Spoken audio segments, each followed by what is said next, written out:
Bab 2126. Watanabe bahkan lebih bersemangat. Lebih penting baginya untuk menjadi manusia seutuhnya lagi. Apalagi berkenalan dengan seseorang dengan kekuatan magis yang hebat seperti Charlie, pasti ada manfaat yang lebih tak terbayangkan di masa depan. Karena itu, bisnis ini menjadi lebih berharga baginya. Takehiko Ito sama-sama bersemangat. Setelah meminum segelas air Charlie, dia jelas merasa bahwa tubuhnya menjadi lebih kuat sekaligus. Dulu saya sedikit lemah, seolah-olah saya jatuh dengan pukulan, tetapi sekarang seluruh orang merasa bahwa kekuatan fisik dan energi sangat melimpah, dan itu tidak bisa lebih baik.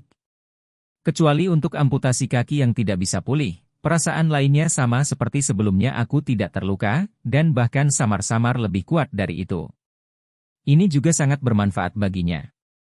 Lagi pula, setelah vitalitas tubuh pulih secara drastis, dia bisa mempersiapkan diri untuk latihan rehabilitasi. Pelatihan rehabilitasi untuk penyandang cacat dan diamputasi sangat menuntut secara fisik dan tidak dapat dilakukan ketika tubuh lemah. Dan jika Takehiko Ito ingin memakai prostesis, dia perlu melakukan serangkaian pelatihan adaptif yang dikombinasikan dengan prostesis, yang membutuhkan lebih banyak kekuatan fisik. Awalnya, ia harus berkultivasi setidaknya 6 bulan lagi sebelum memungkinkan untuk memulai pelatihan rehabilitasi dan pelatihan adaptasi prostetik. Sekarang, Charlie membantunya menabung setidaknya setengah tahun.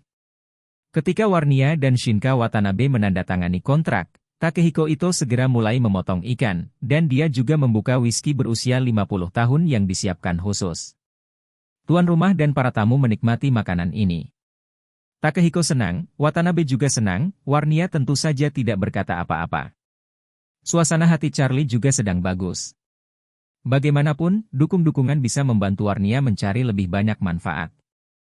Ini akan memberinya bantuan yang lebih besar untuk mengendalikan keluarga Song di masa depan dan memperkuat kendalinya atas keluarga Song. Namun, Nanako Ito merasa sedikit tersesat. Bagaimanapun, Charlie akan pergi malam ini, dan ketika dia datang ke Tokyo kali ini, dia tidak punya banyak kesempatan untuk dekat dengannya. Oleh karena itu, saat makan, Nanako Ito telah mengintip ke arah Charlie, dengan keengganan yang dalam di matanya yang lembut. Setelah makan malam, sesuai dengan aturan keramahan orang Jepang, semua anggur dan hidangan dibuang, dan kemudian disajikan dengan upacara minum teh. Namun, Watanabe jelas tidak bisa duduk diam. Reaksi tubuhnya sangat kuat dan bertenaga, sehingga dia sedikit linglung dan tidak sabar untuk segera pulang, mengejutkan istrinya, dan pada saat yang sama mencari perasaan bahagia seperti peri. Oleh karena itu, setelah makan, dia berdiri dengan cemas dan membungkuk kepada semua orang, "Saudara Ito, Tuan Wade, Nona Song, masih ada masalah di rumah, jadi saya akan pergi. Terima kasih Saudara Ito atas keramahannya ini. Terima kasih Pak Wade atas bantuan Anda. Saya bersyukur." Takehiko secara alami tahu apa yang ingin dia lakukan dengan tergesa-gesa, jadi dia mengangguk dan tersenyum. "Oke, kamu bisa kembali dengan cepat." Charlie juga tersenyum dan berkata, "Sudah larut, Tuan Watanabe, kembalilah beristirahat lebih awal." Shinka Watanabe buru-buru berkata dengan hormat, "Tuan Wade, saya tidak tahu apakah saya mendapat kehormatan ini, dapatkah saya bertukar informasi kontak dengan Anda?" Charlie tersenyum sedikit, mengangguk dan berkata, "Biar Tuan Ito mengirimkan nomor ponselku." Watanabe sangat gembira, selama Charlie bersedia untuk bertukar informasi kontak dengannya, dia masih dapat meminta bantuannya jika dia menemui masalah nanti. Bab 2127. Saat ini, Bandara Tokyo. Sebuah pesawat angkut militer milik pasukan bela diri Jepang mendarat di bandara. Pesawat angkut militer C-2 ini dikembangkan dan diproduksi oleh Kawasaki Heavy Industries Jepang dan memiliki kapasitas muat penuh lebih dari 30 ton. Di kabin pesawat angkut, hampir 100 tentara pasukan bela diri Jepang dengan amunisi hidup mengawal lebih dari 50 master keluarga Su, termasuk Ruoli. Tugas mereka adalah mengangkut orang-orang ini, termasuk Ruoli, ke Tokyo dengan aman dan menyerahkan mereka ke Departemen Kepolisian Metropolitan Tokyo. Pengadilan pembunuhan keluarga Matsumoto akan segera dibuka di Tokyo. Saat itu, semua orang termasuk Ruoli akan berpartisipasi dalam persidangan sebagai tergugat. Departemen Peradilan Jepang sedang bersiap untuk melakukan persidangan publik terhadap Ruoli dan lainnya kali ini, dan secara bersamaan disiarkan langsung ke seluruh negeri dan dunia melalui saluran TV dan online. Alasan dari momentum yang begitu besar ini terutama karena pembunuhan keluarga Matsumoto sebelumnya memiliki pengaruh yang terlalu buruk di seluruh Jepang dan bahkan secara internasional, sehingga sangat mempengaruhi citra Departemen Peradilan Jepang secara serius. Pengadilan memutuskan untuk menyelamatkan mukanya dengan menghukum berat para pembunuh ini. Setelah mendarat, pesawat meluncur ke apron terbuka. Ratusan pasukan khusus dari Departemen Kepolisian Metropolitan Tokyo telah lama menunggu di sini. Semuanya syarat dengan peluru tajam, dan mereka memiliki semangat yang kuat, karena takut akan adanya perubahan dalam hal ini. Oleh karena itu, mereka tidak hanya memberangkatkan ratusan elit kali ini, tetapi juga memberangkatkan lebih dari 30 kendaraan lapis baja beroda. Kendaraan lapis baja beroda ini, yang biasanya digunakan untuk menangani teroris dan penjahat, sekarang menjadi kendaraan penjara keliling untuk kelompok orang ini. Ruoli sangat gugup saat ini. Dia tahu bahwa ayahnya ZNN telah mengatur untuk menggantikannya dengan penggantinya setelah tiba di Tokyo. Begitu dia berhasil ditukar, orang ayahnya akan segera mengatur agar dia meninggalkan Jepang dan kembali ke rumah. Ruoli sangat percaya pada kemampuan ayahnya ZNN dan percaya bahwa dia pasti bisa kembali ke Cina hidup-hidup, tetapi jauh di lubuk hatinya, dia tidak bisa menahan perasaan bersalah untuk teman-teman di sekitarnya. Dia berpikir dalam hati dengan rumit, kali ini, meskipun saya bisa melarikan diri, saudara-saudara ini tidak memiliki kesempatan seperti itu. Dengan kata lain, yang harus saya lakukan sekarang adalah mengkhianati semua rekan seperjuangan saya, melupakan hidup dan mati mereka, dan melarikan diri sendirian. Jika mereka tahu, mereka akan sangat membenciku, kan? Memikirkan hal ini, Ruoli tidak bisa menahan perasaan malu. Saat ini, tailgate kabin dibuka, dan anggota tim bela diri bersenjata mulai meminta mereka, para tersangka kriminal ini, untuk turun dari pesawat dengan tertib. Di luar pesawat, pasukan khusus dari Departemen Kepolisian Metropolitan sudah siap. Setiap ada tersangka turun, mereka akan segera mengirimkan 3 anggota untuk menjaganya 3-on-1. Tidak hanya borgol yang sangat diperlukan, tetapi mereka juga menutupi kepala mereka dengan tas kain hitam sehingga mereka tidak dapat melihat sekelilingnya. Sebagai pelaku pertama, Ruoli dibawa langsung ke kendaraan lapis baja beroda pertama.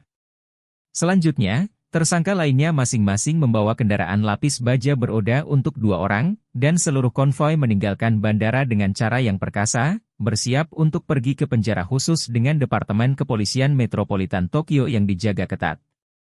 Saat ini, di tepi persimpangan jalan raya di luar bandara. Beberapa orang berbaju hitam menggunakan teropong untuk mengamati konvoi yang datang dari kejauhan. Bab 2128. Salah satunya memegang remote control di tangannya, sambil mengawasi pemimpin konvoi dan menghitung waktu. Ketika konvoi kurang dari 50 meter dari persimpangan, pria itu menekan remote control, lampu hijau asli mulai berkedip, dan kemudian dengan cepat berubah menjadi lampu merah. Karena bandara beroperasi 24 jam sehari, volume lalu lintas di persimpangan ini relatif padat. Untuk armada Departemen Kepolisian Metropolitan Tokyo, peraturan lalu lintas juga harus diperhatikan. Karenanya, kendaraan lapis baja beroda pertama berhenti tepat di posisi terdepan jalur tembus.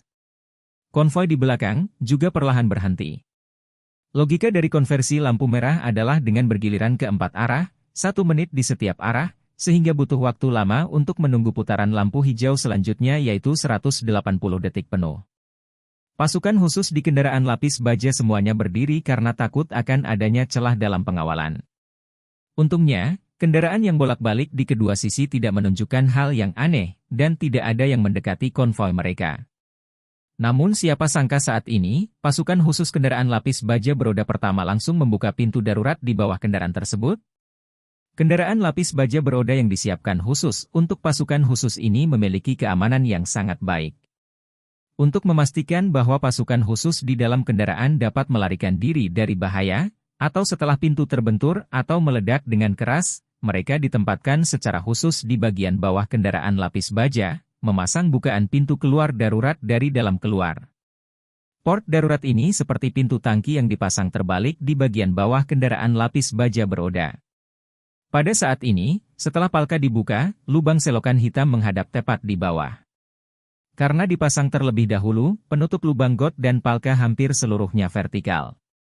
Palka baru saja dibuka oleh pasukan khusus di dalam mobil, dan penutup lubang got juga dilepas pada saat yang bersamaan. Segera setelah itu, seseorang mendorong seorang wanita dengan sosok dan pakaian yang sama dengan Wally, dan juga mengenakan borgol dan tas kain hitam.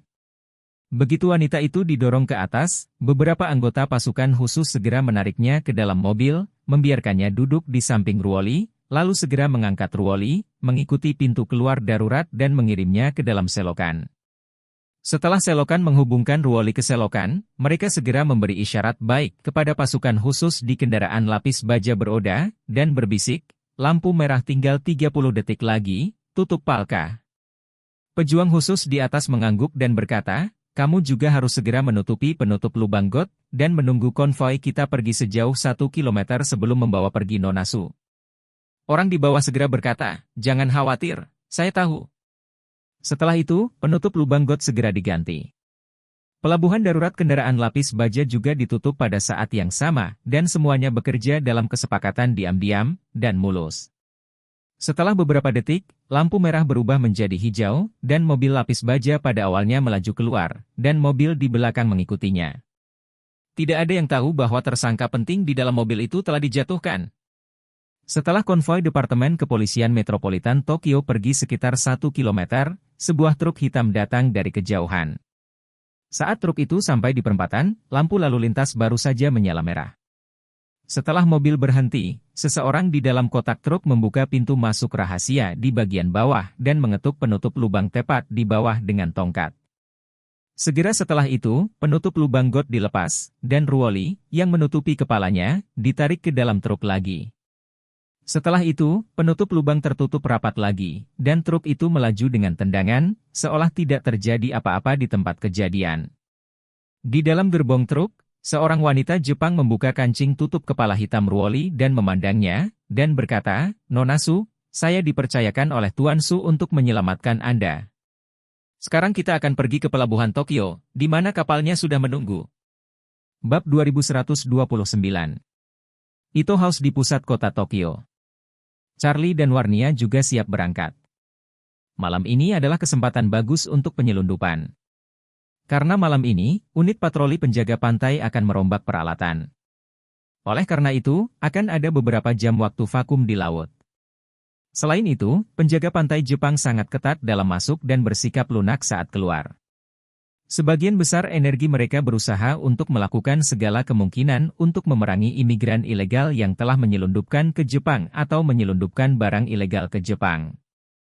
Mereka memiliki sedikit minat untuk menyelundupkan orang dan benda keluar dari Jepang. Jadi dengan cara ini, akan lebih mudah meninggalkan Tokyo. Takehiko mempersiapkan tim dan berencana mengirim Charlie dan Warnia secara pribadi ke dermaga. Dan Nanako juga punya ide ini. Secara alami, dia merasa tidak mau menyerahkan Charlie di dalam hatinya, tetapi dia tahu betul di dalam hatinya bahwa dia tidak akan pernah bisa meninggalkannya. Karena itu, dia sangat puas bisa mengirim Charlie ke dermaga. Jadi, setelah semua orang siap, Charlie dan Warnia, ditemani Takehiko dan Nanako, naik bus ke dermaga. Di dalam mobil, Takehiko berkata pada Charlie, Mr. Wade, Hashimoto Nippon Steel, telah dibawa ke dermaga oleh ninja yang saya kirim. Charlie mengangguk puas, terima kasih, Tuan Ito. Takehiko buru-buru berkata, Tuan Wade tidak harus begitu sopan, hanya itu yang harus saya lakukan. Setelah berkendara selama 40 menit, konvoi tiba di pelabuhan besar Tokyo. Seluruh pelabuhan Tokyo mencakup area yang luas, setidaknya beberapa kilometer di sepanjang garis pantai. Sebagian besar tempat berlabuh adalah tempat berlabuh eksklusif untuk kapal tanker minyak ultra besar dan kargo kontainer.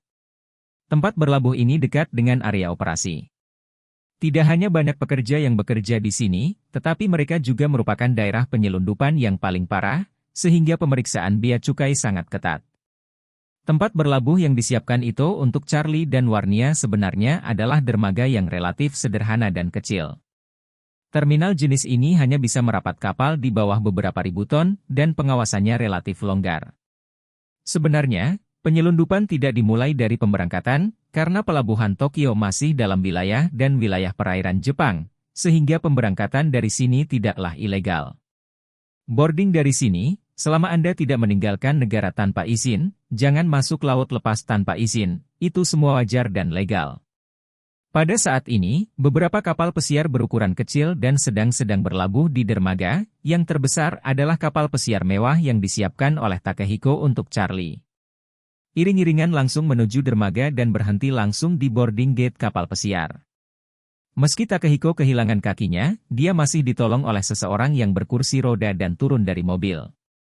Setelah Charlie dan Warnia turun dari mobil, Takehiko berkata, "Mr. Wade, kru dan kapten adalah orang kepercayaan saya, Anda dapat yakin." Charlie sedikit mengangguk, "Ada Tuan Takehiko, saya tidak perlu khawatir." Takehiko buru-buru berkata, "Kamu tidak harus begitu sopan." Charlie melihat waktu, dan berkata kepada ayah dan putrinya itu, "Takehiko, ini belum pagi, kita harus cepat, jadi kita tidak akan berbicara lebih banyak dengan mereka, kita akan punya waktu nanti." Takehiko itu memeluk tinjunya dan berkata dengan hormat, "Tuan Wade, akan ada waktu nanti." Nanako berkata dengan putus asa, "Guru, akan ada waktu nanti." Charlie menatapnya dan tersenyum kecil dan berkata, "Nanako, harap berhati-hati." Bab 2130. Nanako itu mengangguk dengan mata merah, lalu memandang Warnia, yang sedang menggendong anak anjing itu, tersedak dan berkata, "Sister Warnia, semoga perjalananmu menyenangkan. Jika Anda memiliki kesempatan, Anda harus datang ke Tokyo untuk melihat saya." Warnia juga buru-buru berkata, "Jangan khawatir, saya pasti akan. Jika Anda punya waktu, Anda juga bisa datang ke Arrows Hill untuk melihat saya dan Xiaoyu." Nanako itu mengambil sedikit kegembiraan dan berkata tanpa ragu-ragu, "Kakak, jangan khawatir, aku akan datang menemuimu setelah aku selesai kali ini."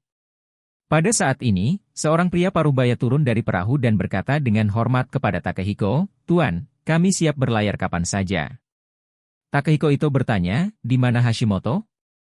Pihak lainnya berkata, "Hashimoto ditahan di kabin untuk pertama kalinya, dengan semua anggota tubuhnya terikat. Saya mengirim seseorang untuk mengawasinya, dan tidak akan ada kesalahan."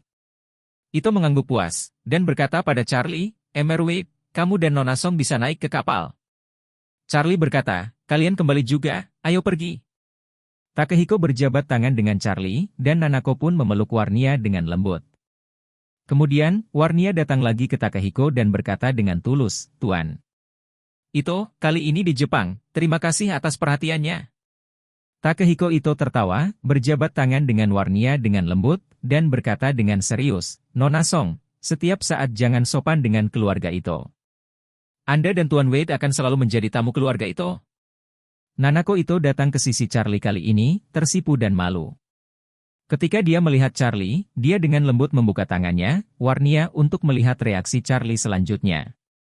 Dia ingin memeluk Charlie dan mengucapkan selamat tinggal, tetapi dia khawatir Charlie tidak mau, jadi dia hanya bisa menggunakan gerakan kecil ini untuk mengujinya. Melihat Charlie tersenyum sedikit dan mengulurkan tangannya ke arahnya, Nanako buru-buru melangkah ke depan, bergegas ke pelukannya, memeluknya erat, dan tidak mengatakan apa-apa. Sebenarnya, Nanako memiliki banyak hal di dalam hatinya untuk dikatakan kepada Charlie, tetapi saat ini, di depan ayahnya dan Warnia, hal-hal yang ingin dia katakan tetapi tidak bisa dia katakan. Keduanya berpelukan sebentar, dan dengan batuk Takehiko, Nanako buru-buru menarik diri dari pelukan Charlie, dan berkata padanya dengan seluruh wajahnya, "Tuan, hati-hati."